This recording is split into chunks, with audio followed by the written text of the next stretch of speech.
Hello student, welcome to our YouTube channel commerce proficiency. आज की class में हम कवर करेंगे जर्नल से कुछ इंपॉर्टेंट एग्जांपल। लास्ट के एग्जांपल्स रहते हैं, इसी के साथ आज हमारा जर्नल वाला चैप्टर कंप्लीट हो जाएगा। लास्ट क्लास में भी हमने इंपॉर्टेंट एग्जांपल्स कवर किए थे जर्नल्स के।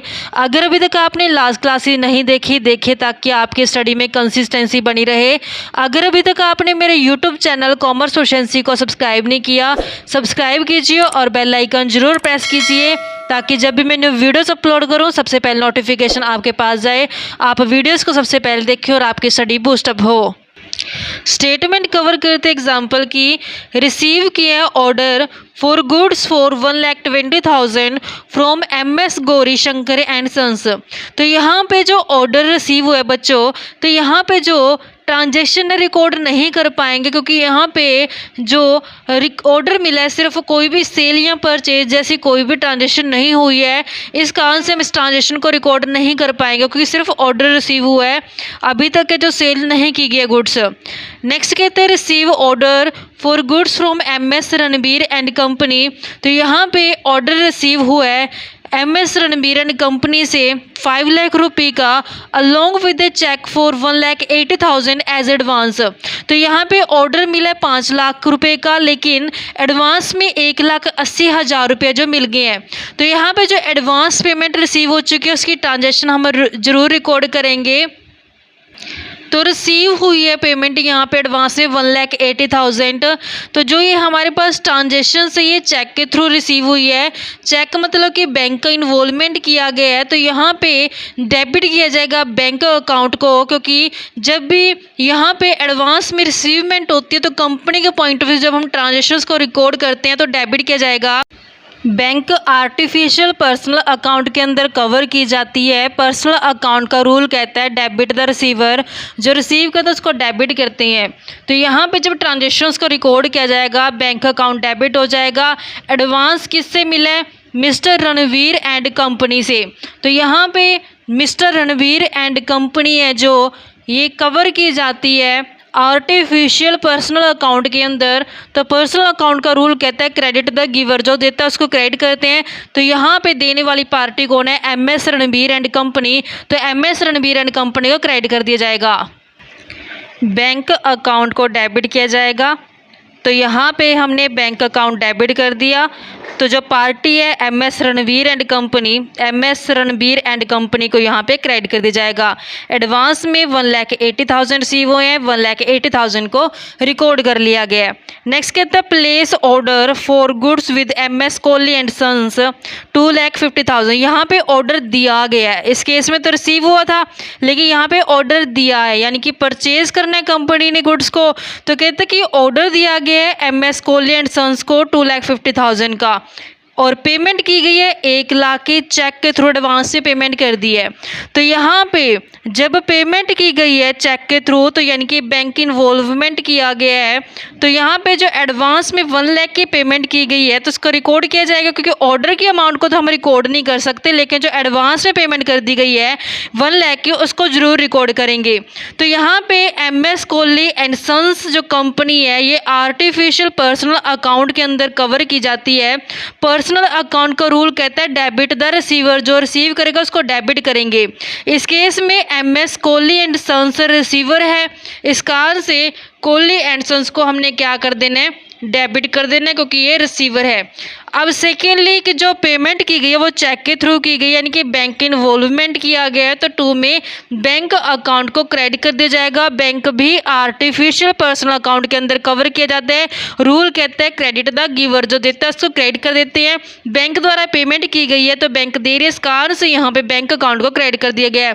तो यहाँ पे जो रिकॉर्ड की गई वो एडवांस की जो अमाउंट है सिर्फ वही रिकॉर्ड की जाएगी, ना कि जो टोटल ऑर्डर दिया है वो रिकॉर्ड किया जाएगा। तो यहाँ पे 1 लाख की पेमेंट एडवांस में की है, इस कारण से 1 लाख को जो रिकॉर्ड कर लिया गया। नेक्स्ट ट्रांजेक्शन कहते हैं कि Kohli and sons supply goods 2,50,000। तो यहाँ पे कोहली एंड सन्स ने क्या किया? 2,50,000 की है जो सप्लाई कर दी गई है। अब यहाँ पे ऑर्डर प्लेस किया था, अब यहाँ पे उसने सप्लाई कर दिया। तो यहाँ पे जब ऑर्डर दिया था तो यानी कंपनी ने क्या करना था? परचेज करना था गुड्स को। तो यहाँ पे इस केस में कहता अब सप्लाई कर दी गई, यानी कि परचेज कर ली गई कंपनी द्वारा। परचेज नॉमिनल अकाउंट के अंदर आती है, परचेज एक्सपेंस होती है, नॉमिनल के हिसाब से एक्सपेंस को डेबिट किया जाता है। इस कारण से जब हम रिकॉर्ड करेंगे ट्रांजेक्शन को तो परचेज अकाउंट डेबिट किया जाएगा, तो परचेज अकाउंट डेबिट कर देंगे। 2 में यहाँ पे हमें ये तो नहीं बताया कि कैश में या ट्रांजेक्शन या बैंक थ्रू पेमेंट की गई, सिर्फ यहाँ पे ये बताया गया कि कोहली एंड सन्स ने सप्लाई कर दिया, मतलब कि यहाँ पे नाम मेंशन किया गया, तो ये क्रेडिट में ट्रांजेक्शन की गई है। कोहली एंड सन्स यहाँ पे पर्सनल अकाउंट के अंदर आते हैं। रूल कहता है क्रेडिट द गिवर, जो देता है उसको क्रेडिट कर देते हैं। तो 2 में हमने कोहली एंड सन्स को है जो क्रेडिट में कर देना। कितनी गुड्स रिसीवर 250 के, तो यहाँ पे जो अमाउंट रिकॉर्ड की जाएगी 2,50,000 से रिकॉर्ड कर लेंगे। नेक्स्ट ट्रांजेक्शन कहते हैं कि पेमेंट कर दी गई चेक के through 60% of the balance amount due to Kohli and sons account. अब हमने देखना कि कोहली एंड सन्स के कितने देने थे। अब 2.5 लाख का ऑर्डर दिया था, 1 लाख तो एडवांस ऑलरेडी दे चुके हैं। अब कितने देने रह गए? 1.5 लाख, क्योंकि 2.5 लाख में से 1 लाख दे चुके हैं, बाकी कितना रह गया? बैलेंस 1.5 लाख का। तो 1.5 लाख रुपए देने हैं, सिर्फ कहते हैं उसका 60% ये भी दिया है। 1.5 लाख का 60% करें तो यानी कि 90,000 की पेमेंट है जो कर दी गई है। कोहली एंड सन्स से जो पर्सनल अकाउंट के अंदर आते हैं, रूल कहते हैं डेबिट द रिसीवर, जो रिसीव करेगा उसको डेबिट करेंगे। इस केस में कोहली एंड सन्स से जो रिसीव करे, इस कारण से कोहली एंड सन्स को डेबिट कर दिया जाएगा। तो जब ट्रांजेक्शन को रिकॉर्ड करेंगे तो कोहली एंड सन्स को हमने डेबिट कर देना। तो पेमेंट की गई है, पेमेंट जो की गई है कैसे की गई है? चेक के थ्रू यानी कि बैंक के थ्रू पेमेंट की गई है, पर्सनल अकाउंट के अंदर कवर किए जाते हैं। रूल कहते हैं क्रेडिट द गिवर, जो देता है उसको क्रेडिट करते हैं, बैंक दे रही है, इस कारण से यहाँ पे बैंक अकाउंट को क्रेडिट कर दिया जाएगा। तो यहाँ पे हमने ट्रांजेक्शन है जो 90,000 से रिकॉर्ड कर लेनी है, क्योंकि यहाँ पे जो 60% है सिर्फ पेमेंट की गई है, तो 90,000 बनते तो वो पेमेंट है जो रिकॉर्ड कर ली जाएगी। नेक्स्ट कहते हैं कि गुड्स है 20,000 की एंड फर्नीचर है बुक वैल्यू जिसकी 10,000 डिस्ट्रॉय बाय फायर हो चुके हैं। अब यहाँ पे एक तो गुड्स डिस्ट्रॉय हो चुकी है, दूसरा फर्नीचर है जो डिस्ट्रॉय हो चुके हैं। तो यहाँ पे फायर द्वारा डिस्ट्रॉय हुए हैं, तो यहाँ पे लॉस बाय फायर हो चुके हैं। लॉस बाय फायर नुकसान है, नुकसान को क्या करते हैं? डेबिट करते हैं। तो यहाँ पे हमने देखा कि लॉस बाय फायर हो चुका है, लॉस बाय फायर को हमने डेबिट कर देना। लेकिन यहाँ पे 2 तरीके के नुकसान हुए हैं, एक नुकसान तो है गुड्स का, दूसरा हुआ है फर्नीचर का। तो जब गुड्स का नुकसान होता है तो हम इसमें परचेज अकाउंट को क्रेडिट करते हैं, क्योंकि इससे परचेज का बैलेंस है जो कम हो जाता है। इस कारण से परचेज अकाउंट का जो क्रेडिट कर दिया जाएगा। जो परचेज है हमारे पास, कहते हैं कि गुड्स 20,000 के, तो गुड्स है जो परचेज के आगे रिकॉर्ड कर दी 20,000 से डिस्ट्रॉय बाय फायर हो चुकी है। जो फर्नीचर डिस्ट्रॉय हो चुका है उसको हम फर्नीचर के नाम से दिखाएंगे, क्योंकि फर्नीचर जो होता है वो असेट्स होती है, असेट्स का बैलेंस डेबिट होता है। जब ये फायर द्वारा डिस्ट्रॉय हो चुकी है, असेट्स कम हो चुकी है, जिस कारण से हमने बैलेंस क्या कर देना? क्रेडिट कर देना है, क्योंकि अगर बढ़ता तो हमने सेम साइड से करना था, क्योंकि जब भी हम बैलेंस शीट बनाते हैं, बैलेंस शीट की असेट साइड यानी कि डेबिट साइड पे हमने यहाँ पे असेट्स दिखाते हैं। तो जब असेट्स बढ़ते तो डेबिट करते हैं, जब असेट्स कम होते तो हम इसका बैलेंस पलट देते हैं यानी क्रेडिट कर देते हैं। तो यहाँ पे डिस्ट्रॉय बाय फायर होने के कारण फर्नीचर का क्या हो चुका है? कम हो चुका है, इस कारण से हमने फर्नीचर को क्रेडिट कर दिया। तो यहाँ पे कहता फर्नीचर की बुक वैल्यू 10,000 है, तो 10,000 से हमने यहाँ पे रिकॉर्ड कर देना। और सेकेंडली फर्नीचर जो होता है ये हमारे पास रियल अकाउंट के अंदर आता है। रियल अकाउंट का रूल कहता है क्रेडिट व्हाट गोज आउट, की जो चीज़ चली गई अपने पास इसको क्या कर देना? क्रेडिट कर देना है। तो यहाँ पे टोटल है जो लॉस कितना हो चुका है? 20 प्लस में 10,000, तो 30,000 का लॉस है जो यहाँ पे रिकॉर्ड कर लिया जाएगा कि लॉस बाय फायर जो 30,000 का हो चुका है। सेकेंडली यहाँ पे परचेज अकाउंट को क्रेडिट हमने इसलिए किया है क्योंकि जब हम गुड्स को परचेज करके लेकर आते हैं उसकी एंट्री क्या करते हैं? परचेज को डेबिट करते हैं जब हम गुड्स को खरीदते हैं। लेकिन यहाँ पे गुड्स है जो नुकसान होने के कारण खत्म हो चुकी है, तो यहाँ पे परचेज क्या हो चुकी? कम हो चुकी है, इस कारण से हमने परचेज अकाउंट को क्रेडिट कर दिया। नेक्स्ट ट्रांजेक्शन कहते कि जो गुड्स थी 50,000 की कॉस्ट थी वो ट्रांजिट में यानी कि रास्ते में डैमेज हो चुकी है, क्लेम किया गया रेलवे की अथॉरिटी के पास। तो यहाँ पे क्लेम किया गया, तो क्लेम जो किया गया रेलवे क्लेम अकाउंट के नाम से दिखाएंगे उसको। तो रेलवे क्लेम अकाउंट डेबिट हो जाएगा, रेलवे क्लेम अकाउंट डेबिट कर देंगे। सेकेंडली परचेज है जो कम हो चुकी है, इस कारण से परचेज अकाउंट को क्या कर दिया जाएगा? क्रेडिट कर दिया जाएगा, क्योंकि परचेज जब कम होती है तो उसको क्या करते हैं? हम क्रेडिट करते हैं। तो यहाँ पे जो क्लेम किया गया वो 50,000 का किया गया, तो 50,000 से ट्रांजेक्शन को रिकॉर्ड कर लिया जाएगा। नेक्स्ट ट्रांजेक्शन कहते हैं कि रिसीव हुए salesman 60,000 for goods sold by him after deducting his travelling expense 4,000। कहते हैं कि रिसीव हुआ सेल्समैन से 60,000 रुपये की गुड्स जो सेल की गई थी उसके द्वारा, और आफ्टर डिडक्टिंग ट्रैवलिंग एक्सपेंस यानी कि इसमें से खर्चे घटाने के बाद जो रिसीव हुए हैं।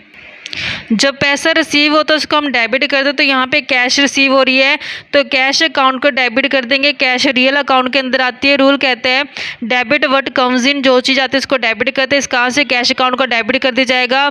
सेकेंडली, गुड्स के ऊपर जो खर्च किए गए हैं, ट्रैवलिंग एक्सपेंस किया गया जो, उसको हम अलग से दिखाएंगे। यहाँ पर ट्रैवलिंग एक्सपेंस को डेबिट कर दिया जाएगा क्योंकि खर्चे क्या कर देने हमें अलग से दिखाने होते हैं जब गुड्स के केस में होते हैं। तो यहाँ पर ट्रैवलिंग एक्सपेंस को डेबिट कर दिया गया है।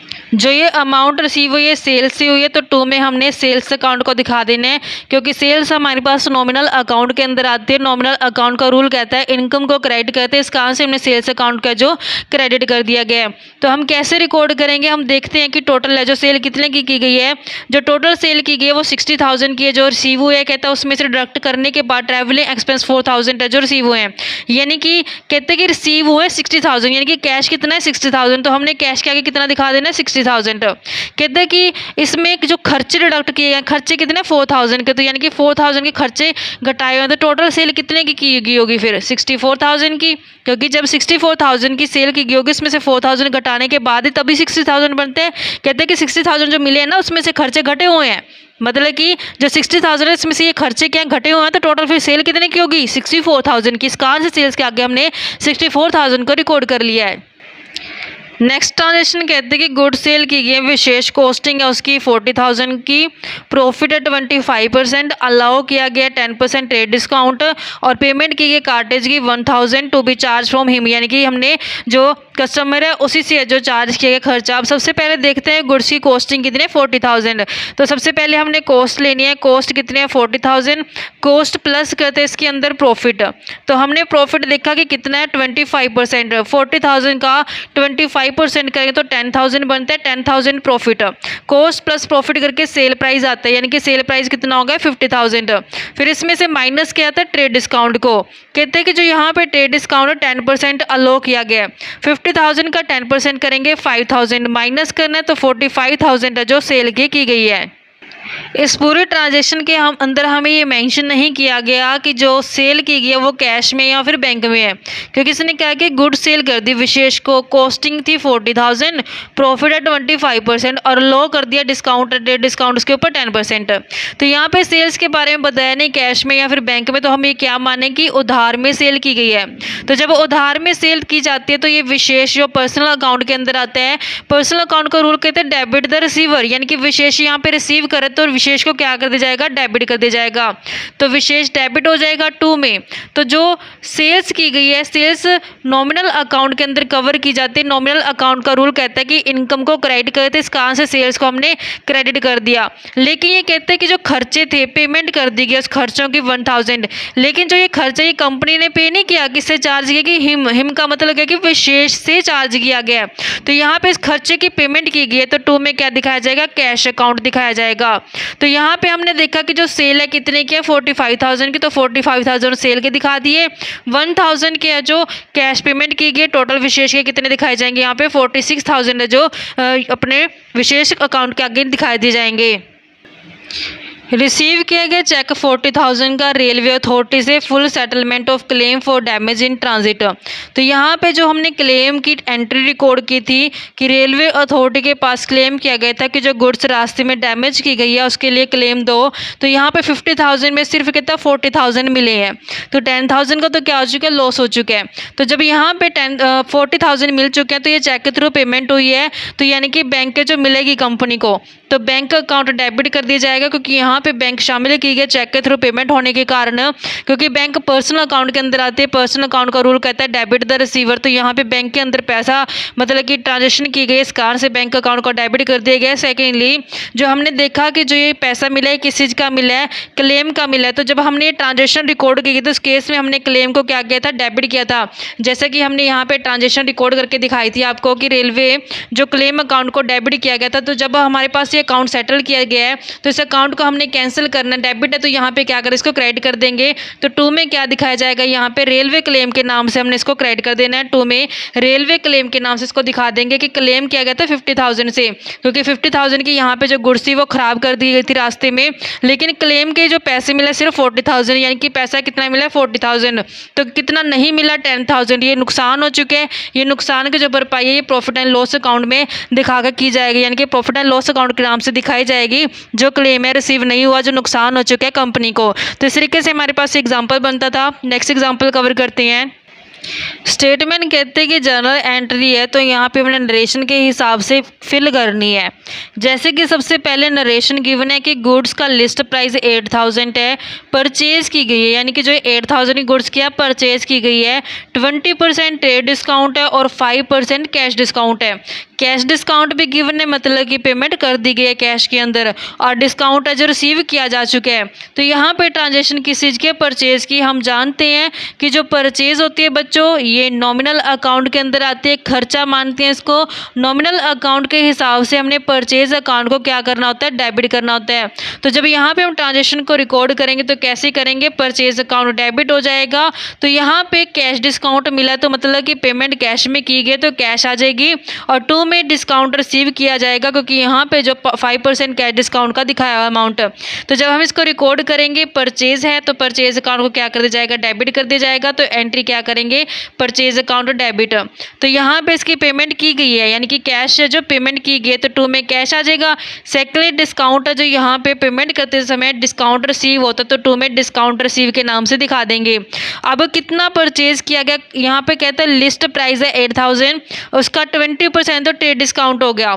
8,000 का 20% करेंगे हम 1,600 बनता है। 8,000 का 20% 1,600, तो 8,000 में से माइनस करेंगे ट्रेड डिस्काउंट, क्योंकि हम जानते हैं कि लिस्ट प्राइस में से माइनस किया था ट्रेड डिस्काउंट। तो यहाँ पे 8,000 है, 8,000 में से 20% यानी कि 1,600 माइनस कर देंगे, तो हमारे पास जो बैलेंस बनेगा 6,400 का बनेगा। तो परचेज कितने की गई, 6,400 की, तो 6,400 रिकॉर्ड कर लिया गया यहाँ पे। लेकिन जो कैश कितनी पेमेंट करनी पड़ेगी, तो 5% कैश डिस्काउंट लेने के बाद। तो यहाँ पे 6,400 का डिस्काउंट रिसीव किया गया, कितना अमाउंट जाएगा 5%। तो जब हम 6,400 का 5% करेंगे तो हमारे पास बनेगा 320।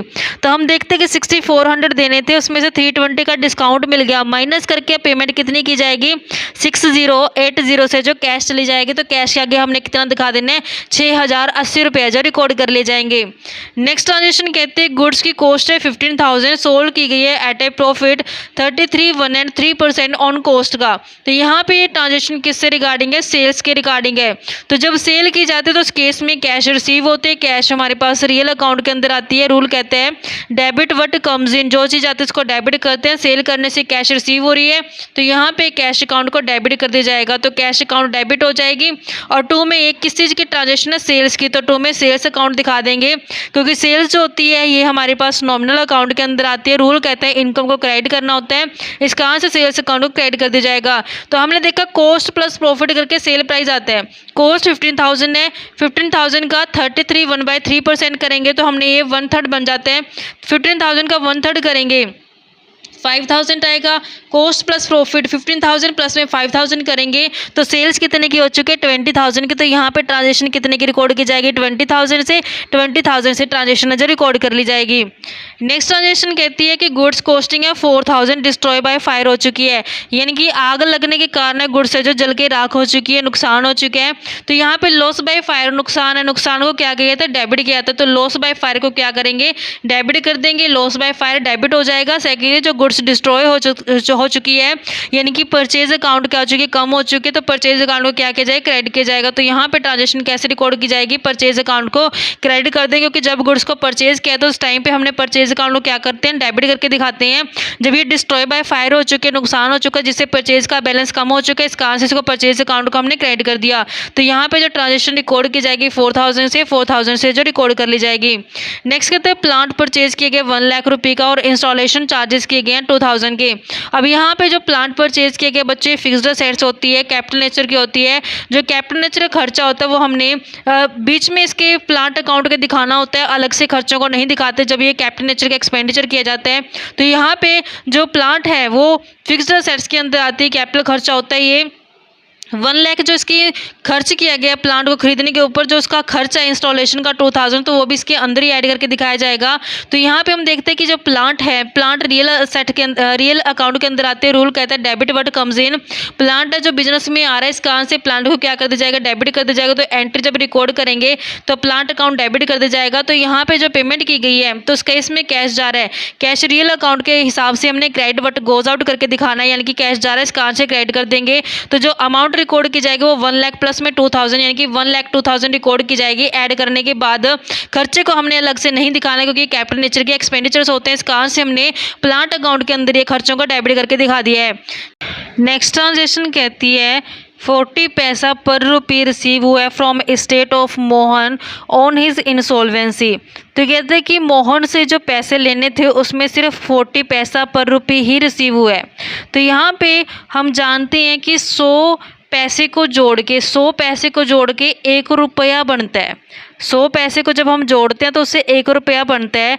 तो यहाँ पे अगर हम देखें 40 पैसा, यानी कि 40 पैसा रिसीव, अगर मैं इसको रुपये में कन्वर्ट करूँ तो क्या हो जाएगा, 0.40 हो जाएगा। 0.40 अगर रिसीव हो चुका है, टोटल अगर हम 100 मानते हैं तो बाकी रिसीव कितना नहीं हुआ, 0.60। 0.40 रुपीज़ मिल चुके हैं, 0.60 रुपीज़ नहीं मिले, तो टोटल कितने रुपये, 1 है, क्योंकि हमने सारा डाटा पैसे से किस में कन्वर्ट कर लिया, रुपीज़ में कन्वर्ट कर लिया। अब हम यहाँ पे आसानी से ये 2 बैलेंस कैलकुलेट कर सकते हैं, क्योंकि जो 3000 गिवन है वो 0.40 के हिसाब से गिवन है। जो 3000 गिवन है डिवाइड करते 0.40 और हमने 1 रुपये के हिसाब से यहाँ पे कैलकुलेट कर लेना, तो ये हमारे पास 7500 बैलेंस बन जाएगा।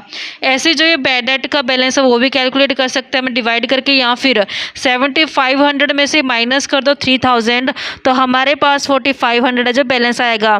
या फिर आप इसको कैलकुलेट कर सकते हो 3000 डिवाइड बाई 0.40 मल्टीपल कर देंगे 0.60 से। 3000 डिवाइड बाई 0.40 मल्टीपल बाई 0.60 करेंगे तभी 4500 है जो बैलेंस बन जाएगा। नेक्स्ट कहते हैं कि परचेज किया गया कंप्यूटर 30,000 में और इलेक्ट्रिक फ़ैन है 10,000 का परचेज किया गया है। तो यहाँ पे कंप्यूटर है और दूसरा इलेक्ट्रिक हमारे पास फ़ैन है। जो परचेज के कंप्यूटर ये तो आएगा फर्नीचर यानी कि ऑफिस इक्विपमेंट के अंदर आ जाएगा, लेकिन इलेक्ट्रिक फ़ैन किसका हिस्सा होता है, फिक्सचर का हिस्सा होता है। कंप्यूटर को दिखाएंगे ऑफिस इक्विपमेंट के नाम से। ऑफिस इक्विपमेंट रियल अकाउंट के अंदर कवर किया जाता है। रूल कहता है डेबिट वर्ड कम्स इन, तो यहाँ पे ऑफिस इक्विपमेंट को डेबिट कर दिया जाएगा, ऑफिस इक्विपमेंट डेबिट। सेकेंडली जो इलेक्ट्रिक फ़ैन होता है ये फिक्सचर के अंदर आता है, तो फिक्सचर के को भी हम क्या कर देंगे, डेबिट कर देंगे। और सेकेंडली पता क्या होता है बच्चों के, जो ये कंप्यूटर हो गया और जो फिक्सचर हो गई ये असेट्स होती हैं बिजनेस के लिए, असेट्स का बैलेंस होता है डेबिट, इस कारण से हम इसको डेबिट करते हैं। यानी दोनों में से किसी मर्जी पॉइंट ऑफ व्यू समझ लो, दोनों केस में डेबिट ही हो रहा है, जो ऑफिस इक्विपमेंट और जो फिक्सचर है। तो यहाँ पे हमने इस तरीके से ट्रांजेक्शन रिकॉर्ड कर लेनी है, अमाउंट ऑलरेडी इसके आगे मेंशन की हुई है। नेक्स्ट कहते हैं कि सैलरी है जो पे की गई 40,000 से और ड्यू है 10,000 की, यानी कि 40,000 की सैलरी तो पेमेंट कर दी गई है और 10,000 की अभी आउटस्टैंडिंग सैलरी ड्यू हो चुकी है लेकिन पेमेंट नहीं की गई अभी तक। तो जो सैलरी पेमेंट की गई, सैलरी क्या होता है, खर्चा होता है, नॉमिनल के हिसाब से खर्चे को क्या करते हैं, डेबिट करते हैं। तो यहाँ पे हमने सैलरी अकाउंट को क्या कर देना, डेबिट कर देना है। तो कितनी सैलरी दिखाई जाएगी, 40 प्लस में 10, 50,000 करके सैलरी दिखा दी गई है। सेकेंडली जो पेमेंट कर दी गई उसके नाम से तो दिखा देंगे कैश की, यहाँ पे इसकी पेमेंट कर दी कैश अकाउंट के नाम से शो कर दी 40,000। तो 40,000 की तो पेमेंट कर दी गई, लेकिन जो भी ड्यू है, ड्यू का मतलब ये आउटस्टैंडिंग सैलरी, यानी कि अब इसकी पेमेंट करनी बाकी है। 10,000 की हमने आउटस्टैंडिंग सैलरी दिखा देनी है।